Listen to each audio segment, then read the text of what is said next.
সম্মানিত তাওহীদ জনতা, আপনারা সবাই অবগত আছেন যে কুমিল্লাতে আমাদের পবিত্র কোরআনকে হিন্দু ভাইরা পায়ের তলে দিয়ে মূর্তির পায়ের তলে দিয়েছে। এই জন্য আজকে আমরা এখানে সমবেত হয়েছি। মুসলমানদের বুকের রক্ত খরণ হচ্ছে। সম্মানিত তাওহীদ জনতা, আমি এই কক্সবাসীর পক্ষ থেকে জানাতে চাই, মুসলমান এখনো মরে যায় নাই। মুসলমান এখনো বাংলার জমিনে আছে, জীবন দেওয়ার মতো মুসলমান আছে। কথা বলুন, ঠিক না বেঠে?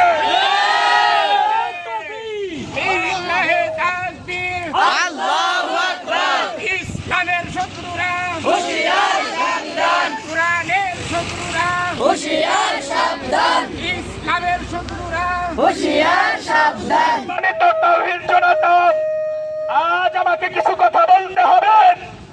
আজ এই ইসলামের চূড়ান্ত লগ্ন, যেখানে ইসলামকে নিয়ে আমাদের 90% মুসলমানের দেশে ইসলামকে নিয়ে, কোরআনকে নিয়ে, আল্লাহর রাসূলকে নিয়ে কটূক্তি করা হচ্ছে।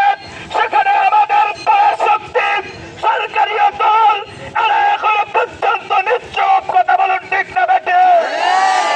কিন্তু ভুলে দেন না, মুসলমান যদি আবার জাগ্রত হয়, কোরআনকে নিয়ে অবহেলা করেছ, তাদেরকে একটাও খুঁজে পাওয়া যাবে না। কথা বলুন, ঠিক না বেঠে?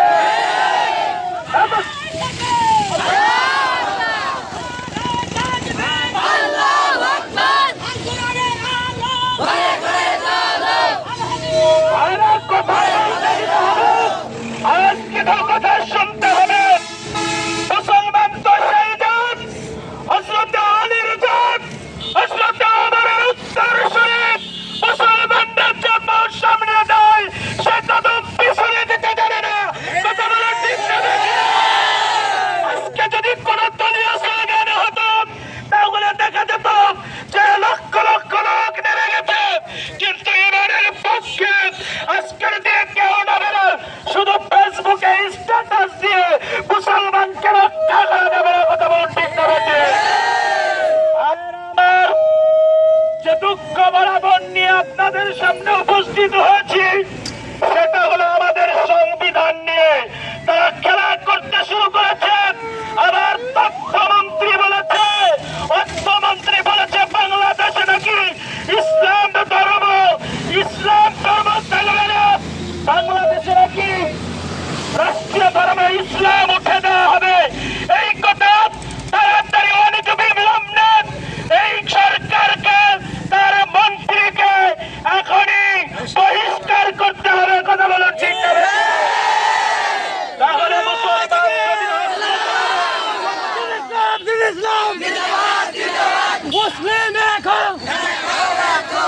সম্মানিত হাজিরিন, যদি মুসলমানরা খায় আর যদি মুসলমান আবার রাজপথে নামে, আল্লাহর কসম, বাংলার জমিন থেকে একটা আলম্বম নাস্তিক এক পা এদিক ওদিক নড়তে পারবে না। কথা বলেন, ঠিক না বেঠে? আজকে যারা মূর্তি ভেঙেছে, তাদেরকে আমরা বলতে চাই, তোমরা 90% মুসলমানের দেশে কি করে সাহস পাও কোরআনকে নিয়ে অবমাননা করা? এই জন্য সতর্ক জারি করতে চাই, সরকার মহোদয়কে বলতে চাই, আপনি তাদেরকে অনীতি বিলম্বে তাদেরকে গ্রেফতার করুন। কথা বলুন, ঠিক না বেঠে? এর পরবর্তী যদি আবার ডাক আসে, আমরা ময়দানে রাজ্যের আমি আসি না ভাই। এ বলে আমার বক্তব্য এখানেই শেষ করছি। এ পর্যায়ে কথা বলবেন এই মসজিদের কিলাবমর মসজিদের ইমাম সাহেব ভাইজানকে আমি কিছু কথা বলার জন্য অনুরোধ করছি।